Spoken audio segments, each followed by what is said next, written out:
So to tell you a little bit about my background, my mother was diagnosed with frontotemporal dementia, which is a rare dementia affecting younger people.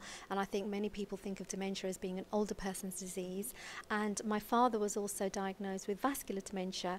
And I saw a huge difference in how you manage each. And I think a lot of people don't understand that dementia is just not one umbrella term that applies to all the different symptoms that you see. And I was just wondering what your experience of this was. So I think you're absolutely right. And one of the things that I do notice is that when we talk about the clinician's difficulty in teasing apart the type of dementia, many times that's actually earlier in the disease process when people start exhibiting symptoms, and then you start to tease them, you want to tease them apart, and a good clinician can help you do that. Yeah. But it's definite that over time, you can really start to tell how the dementias change and how they then change behavior in our loved ones, right? And I think you saw that here with your parents. Yeah. I definitely see that because our family is affected by Alzheimer's and related dementia as well.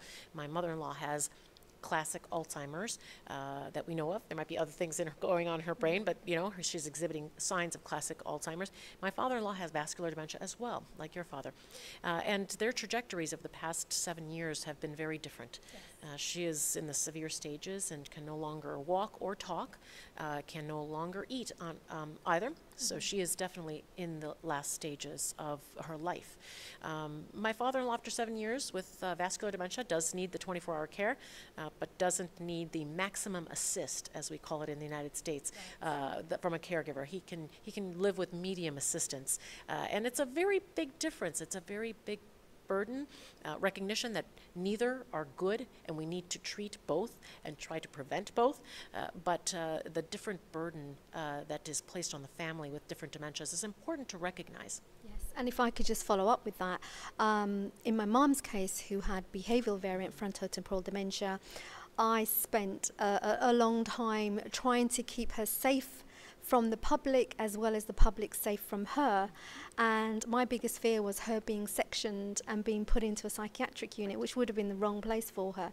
In my father's case with vascular dementia, his short-term memory was a different kind of burden.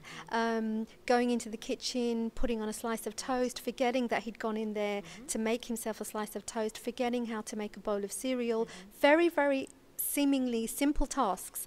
And as you mentioned, he could still dress himself, wash himself, take care of himself. He didn't have any behavioral issues, but he still needed a lot of care and attention to make sure that he was having his breakfast, lunch and dinner. He couldn't take the medicines himself because he would get totally confused. And the short-term memory impact was a wholly different kind of stress that I had not experienced. So those are some really interesting points that you've raised today.